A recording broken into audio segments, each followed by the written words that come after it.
and it's not going to go the way of Liquid. It is going to go the way of OG. We had a recent roster change before our last stretch to TI, and people probably heard since we're airing this interview that it's Anna, and it's a familiar face. It's very nostalgic, of course.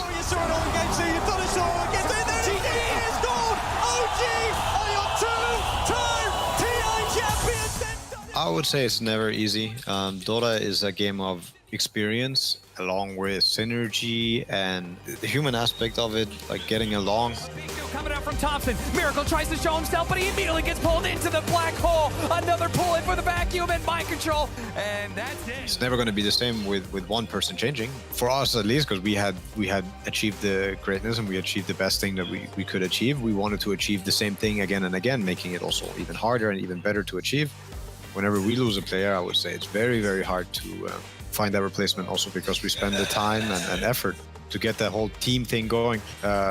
It's never easy, never fun, but always exciting and fresh breath of air once you're done with the process and you're there, and you get to the honeymoon. And luckily for us, it was also about time that Anna felt like he wanted to play again. I think people should be afraid. They've seen it before. Now let's see it again. That smile says it all. They've seen it before, they'll see it again. And also thanks to the person that we're talking to right now, Seb, with us. Seb, you know this Dota thing. First of all, actually, how are you? I'm good. Thank you very much. What about you? Good here too. And we know this Dota thing, it's worked out pretty well for you. We know you can do it.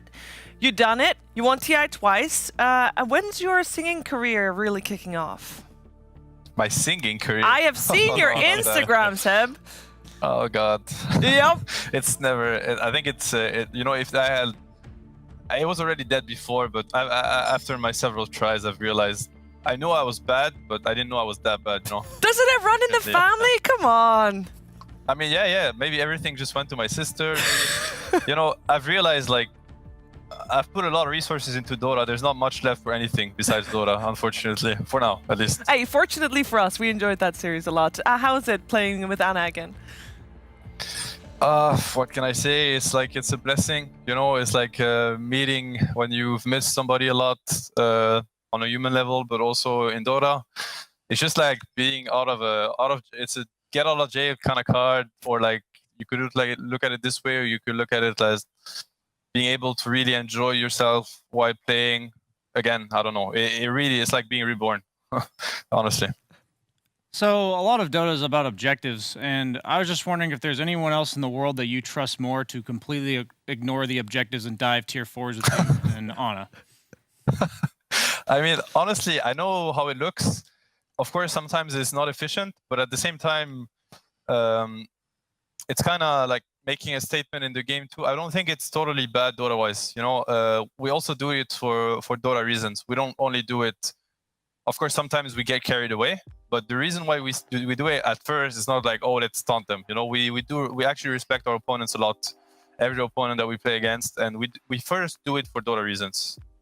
But while we were doing it this game, I was telling myself like the glyph is buffed, the fountain is buffed. I'm like, it must have been so easy before compared to now. Like there's so much you need to keep track of.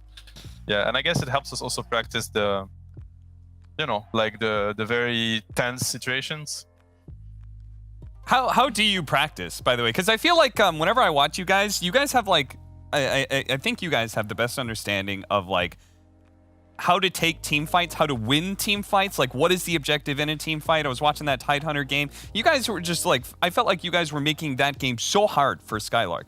How do you guys practice that? Because I feel like, like teams, you can practice laning phase and you could 2v2 against each other and stuff like that. How do you guys practice that aspect of the game that I feel like you guys are so good at? I mean, luckily everybody understands the subtleness about Dota, because these things are very hard to they're actually pretty hard to practice. I think of course we talk about the game a lot. We watch games together. We debrief games. So that's a learning process and that's practice, I guess. But you kind of have to rely on individuals to understand what matters, or when an information is communicated in the game. So if I'm gonna tell my team as a Tide player, I probably have a a good read on how to mess with the tide. I'm just gonna let them know what I think we should do in order to mess with them. Hopefully they understand that this is a very high value information. You know, it's not like talking about a rune or something. You know what I mean? Like, this is a game winning information. But then you just need people to have a good enough understanding of the game to understand that they've been giving an important key.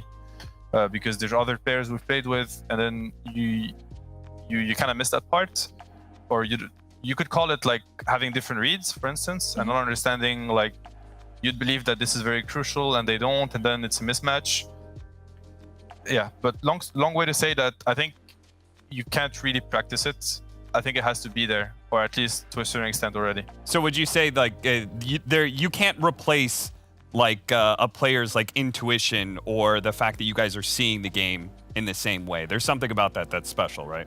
Yes, definitely. And that intuition is the result of, you know, like thousands of games, of course, right? At the end of the day, it is practice, but it's a lot of practice being put in something that become automatic and intuitive.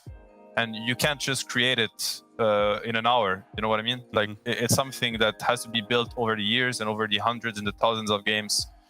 Yeah. And with all those games behind you, you've seen a lot of patches in your career, and I'm curious what you think of this one. I think this patch is for the better. I like it. I like it better than the old one. There's still things that I dislike about the state of Dota right now. I think there's way too much farm on the map. And I think it's too easy for carry players to play the game. That's what I think. You know, I come from Dota 1, and in Dota 1, no matter the role you played, if you made like 2-3 crucial mistakes in the first 5 minutes, you could just tab out. Like, you actually never got to play the game. You had supports level 3, minute 15. Of course, that's too extreme, and it's not fun. But I feel like right now, there's too many, you know, forgiving things about the game. You know, a carry can like be level 3, mess up his lane completely, mess up his items, like do everything wrong, go jungle level 3, and he's top 1 net worth minute 10. And it's really hard to punish him because of how the map is right now, because he has camps literally everywhere next to him.